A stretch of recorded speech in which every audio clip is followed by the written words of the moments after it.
us today for a conversation with our very special guest star.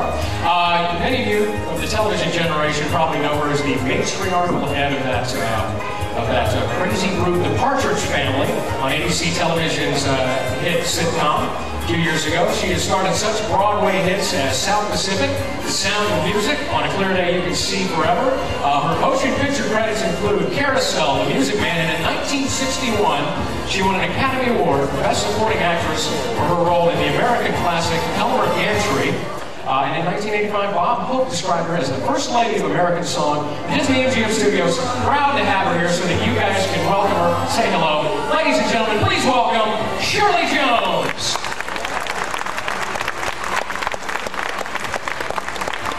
Hello, everybody. How's everybody this afternoon? Good. It's nice to see you all here. Go ahead and have a seat. Have a seat, get comfortable. It's nice to have you here at Disney MGM, and Happy Mother's Day. Oh, thank you so much. Thank you. I don't know how many people here were over for the handprint ceremony a few minutes ago, but you mentioned that your sons are where? My son, Sean Cassidy, is in Queensland, Australia, filming a new television series for the Fox network called Roar, that he wrote, directed, and produced, and it starts July 9th on Fox Network, Monday nights at 10 o'clock. So watch. David Cassidy is my stepson. You all know him from the Partridge Family. He's in Las Vegas now. He just took over for Michael Crawford in FX at the MGM Grand. And Patrick Cassidy, my middle son, is an actor. He has a new series coming out in the fall. And Ryan Cassidy, by the way, used to be with the Muppet people, Jim Henson. He's an art director and a prop master. And just finished the film. Well, it's nice to have you here, and Happy Mother's Day again. Thank you. And let me let you guys know that if you have any questions for Shirley Jones, all you have to do is raise your hand. And we have Jody and Jennifer out there with microphones. They will come and find you, and you can ask her a question. We actually had a question from a friend of mine who works here at the Disney MGM Studios. He wanted to know how long it took you to film, was it Oklahoma and Carousel? Well, at that time, it took anywhere from 9 months to a year to film a motion picture musical. Oklahoma, by the way, we filmed in Arizona. Nogales, Arizona is where we filmed Oklahoma because they couldn't find a place in Oklahoma that didn't have the telephone wires and the broad expanse. It looked like the 1800s or the late 1800s. So we filmed it in Nogales, and I was in Nogales, Arizona for about 8 months. And then we filmed the rest of it on the MGM back lot. Carousel was a little less, about 6 months, in Blue Bay Harbor, Maine. Any questions so far? Anybody? Any questions?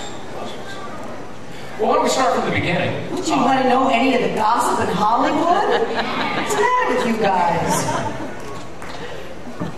Ask me anything. Why don't we start from the beginning of your career? You've been performing how long? You want me really to answer that? Well, I know you started at a young age. That's what I'm trying to About 45 years now. So you started in high school, or?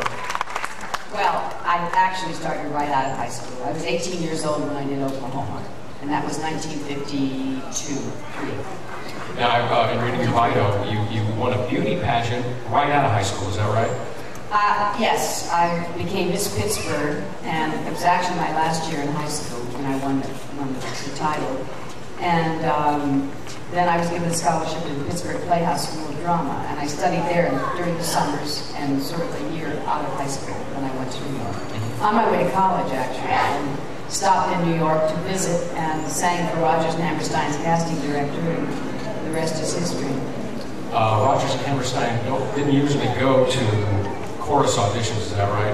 No. Just happened. Richard Rodgers just happened to be there. Actually, he was across the street rehearsing his orchestra, which was about to open at City Center, and they were going to do Oklahoma. So he made a practice, Richard Rodgers, of conducting his own orchestra before they opened a show. And he was there, and the casting director called him over to hear me sing after I'd done the audition.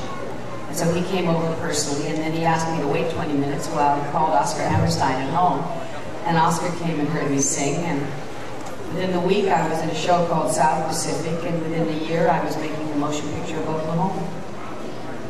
I believe we have a question down there.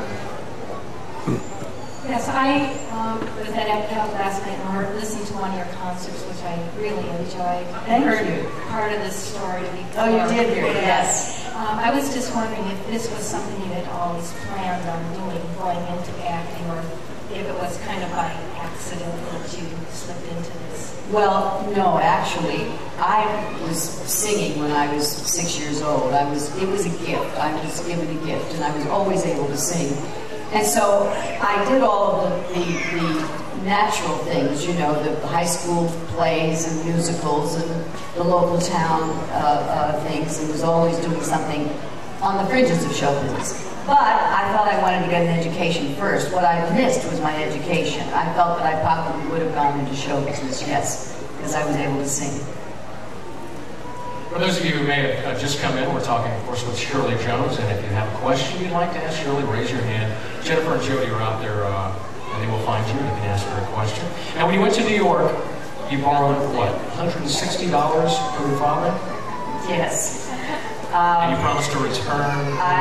As I said, I was on my way to college, and when I was sort of waylaid by the audition, I felt that I didn't want to stay in New York if I didn't have a job, and, you know, consequently keep borrowing from my parents. So I took my savings, which was $160, and I said to my father, after this goes, if I don't have a job in this city, I'll go on to college or come back home. Well, as I said, within the week I had my first job, and that was in the chorus of South Pacific. It worked out any better for you? Question back there? Hi, Shirley. I love the Partridge Family, and I was wondering, did you do the real singing, and who else sang for real, and who didn't? Yes, David and I were the only two people that actually sang in the group, and we were on the recordings. The rest were studio singers, you know. But of course, as you well know, David did most of the singing. I had one or two solos during the whole run of the Partridge Family. I think I only got 2 solos. I was sort of the background singer for David, but we were on the albums, yes. Now, you've worked with a number of people in motion pictures and, of course, on Broadway. I'm just going to name off a few of the films that you did, some of the people you worked with. And if you think of any embarrassing stories maybe you want to share with us, the courtship of Real embarrassing? How embarrassing do you want to get? You did the courtship of This is Disney World, you know. You did the courtship of Eddie's father and ticklish affair with Glenn Ford. Happy ending with Gene Simmons and Lloyd Bridges. Bedtime story with David Niven and Marlon Brando. I'm sure there's a story there somewhere. The Cheyenne Social Club with James Cagney. Two Wrote Together, Richard Whitmark. April Love with Pat Lynch. And of course, The Music Man with Robert Preston. And the movie you won the Academy Best Supporting Actress Academy Award for, Elmer Gantry with Burt Lancaster. Any crazy, wacky stories come to mind with any of those people? First of all, the Cheyenne Social Club with Jimmy Stewart and Henry Fonda. And I'm incorrect. Never Steal Anything Small was James Cagney. So I just have to correct you there. Well, let's see. You want to hear a Marlon Brando story, perhaps. I think I really got the best of Marlon Brando because he was not easy to work with, you know, and all those stories are true. He was a difficult guy. And he'd just come out of doing Mutiny on the Bounty, which he hated, even though he bought an island there and, you know, met his wife there. He hated the work. And Marlon always wanted to do comedy. That was his dream in life, and nobody would allow him to play comedy. You know, he was always doing other things because he was a graduate of the Actors Studio in New York. And he really wanted to do comedy. Well, this was a comedy. It was called Bedtime Story, and David Niven was one of his favorite actors, so he loved David. He had a director of his choice, and he had me. And so it was a labor of love for him. He just loved the fact that he was doing comedy, so he was fun. And David would tell wonderful, wacky stories about his life. Matter of fact, he wrote 2 wonderful books telling those stories. And so Marlon was in awe of him. The only problem I had with Marlon Brando, outside of being propositioned every day, forget that, is that he had this thing of wanting to do more than one take. And when I say one take, I'm talking about 40, 50, 60 takes on one scene. And I always felt that my best take, my best one, was the first one because it was the most spontaneous for me. So I always figured that the reason he was called America's greatest actor is because he just wore every other actor into a frazzle. And by the time the scene was in the can, you know, everybody else was asleep. So that was the only problem I had with Marlon. Did he learn his lines? Some of the time he had his lines written on his hands, or he'd have them up, you know, someplace above the camera. Why was that? He's spontaneous? I'm not sure. You know, nobody ever asked him that question, and certainly I wasn't going to be the one to ask him. And I think of late, I think the last couple of films he did, I think he had something in his ear with the cues and with the lines. So I think he was doing that. And then where was that filmed? Tahiti? Beauty on the Bounty? Beauty on the Bounty was Tahiti, yes. Tahiti, that was the island I was referring to.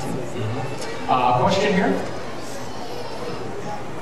Yeah, I was wanting to find out what in your career is your most favorite or the thing that you're most proud of as far as your movies.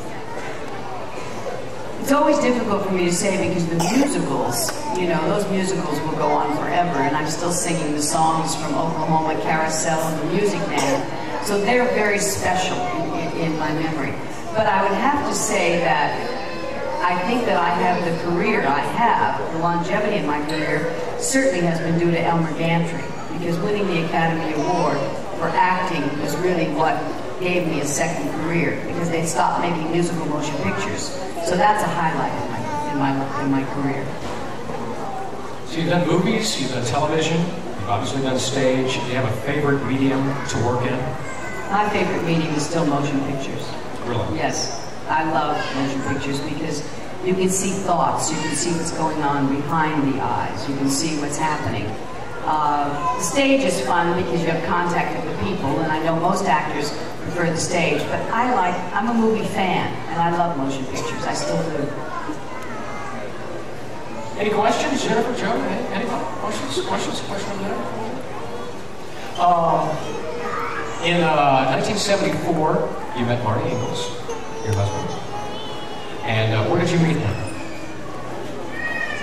My crazy husband, Marty Ingalls, I met on Michael Landon's lawn at an art exhibit. And I was just leaving the exhibit, and Marty was just arriving. And he got out of the car and bumped right into me, knocked me onto a chaise lounge. And from then on, tried to get my telephone number and ended up paying my agent's secretary $14 for the number. I thought it was rather cheap, as a matter of fact. $14? To ask me to go out with him. And he finally got me on the phone after calling for a couple of weeks. And never dreaming, I was in the middle of a divorce from my first husband, Jack Cassidy, and Marty was in the middle of a nervous breakdown. And just to really sort of pooped. I'm getting a lot of laughs from backstage. Anyway. Nervous breakdown is always fun. I know. But when he got me on the phone, I never stopped laughing. And I thought, this is really what I need. And so that's how I come to know Marty Ingalls and have our first date. You know, they always say sense of humor, guys. It's very important. Yeah. Very important. And 3 years later, there? Yes. 3 years later, 1977. Well, Shirley, we thank you for spending some time with us out of your busy schedule. Once again, Happy Mother's Day. Thank you. Happy Mother's Day to all of you out there. And I'm your grandmother, too. Thank you for sharing some time with us. We appreciate it very much. And ladies and gentlemen, a nice hand for Shirley Jenkins.